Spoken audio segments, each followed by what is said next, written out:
The Guru is not a person. The Guru is a frequency, principle. People think Guru is just a person, a body. No, Guru is a state, a frequency, a field, phenomenon happening in the body. Guru Gita beautifully says, Guru Brahma, Guru Vishnu, Guru Devo Maheshwara, Guru Sakshat Param Brahma, Tasmai Sri Gurave Namah.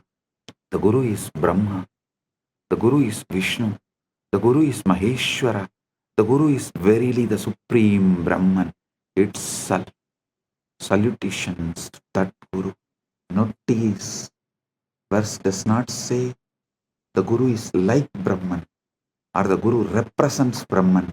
It says Guru is Brahman. How? Because the Guru is one who is functioning as the pure presence, pure Chaitanya, pure Paramashiva Tattva.